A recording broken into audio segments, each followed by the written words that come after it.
খবর 24 সাথে আপনাকে স্বাগত। নতুন নতুন খবর জানার জন্য আমাদের চ্যানেলে চোখ রাখুন।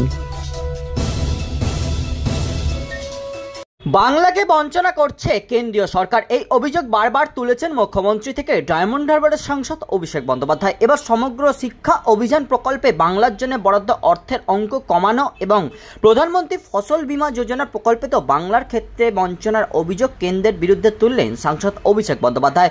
শিক্ষা এবং কৃষি নিয়ে লিখিত প্রশ্নের জবাবে সাংসদ যে পরিসংখ্যান পেশ করেছেন, কেন্দ্রীয় শিক্ষা প্রতিমন্ত্রী জয়ন্ত চৌধুরী ও কেন্দ্রীয় কৃষি প্রতিমন্ত্রী ভাগীরথ চৌধুরী, সেখানে বাংলার প্রতি কেন্দ্রীয় সরকারের বঞ্চনার অভিযোগ আরও জোরালো হয়।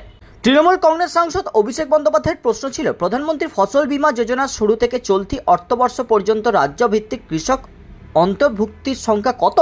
নির্দিষ্ট ফসলের জন্য প্রত্যেক বছর ও রাজ্যভিত্তিক কৃষকদের থেকে সংগৃহীত প্রিমিয়ামের পরিমাণই বা কত? এই প্রকল্পের আওতায় থাকা বীমা সংস্থাগুলির কাজ পর্যবেক্ষণের জন্য নিয়ন্ত্রক কাঠামোর ভূমিকা কী? কেন্দ্রীয় কৃষিমন্ত্রী শিবরাজ সিং চৌহানের সামনে এমন একাধিক গুরুত্বপূর্ণ প্রশ্ন লিখিতভাবে তুলে ধরেন সাংসদ অভিষেক বন্দ্যোপাধ্যায়, যার জবাবে নির্দিষ্ট তালিকা পেশ করে কেন্দ্রীয় কৃষি প্রতিমন্ত্রী স্বীকারোক্তি 2019-20 থেকে 2023-24 অর্থবর্ষ পর্যন্ত বাংলা থেকে এই প্রকল্পে কৃষক অন্তর্ভুক্তির সংখ্যা শূন্য।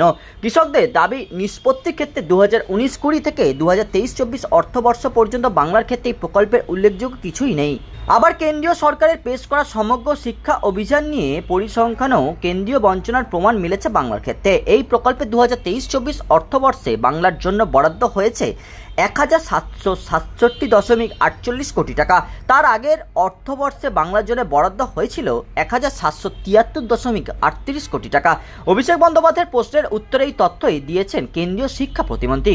কোন কারণে বরাদ্দ টাকা কমানো হচ্ছে? কেন এই প্রকল্পের বরাদ্দ টাকা বাংলা পাচ্ছে না? লোকসভায় লিখিত প্রশ্ন রেখেছিলেন সাংসদ। তার কৃষি শিক্ষা এই দুই বিষয়ের প্রশ্নেরই কোনো সদুত্তর দিতে পারেননি এনডিএ সরকারের মন্ত্রীরা। ব্যুরো রিপোর্ট, খবর 24/7।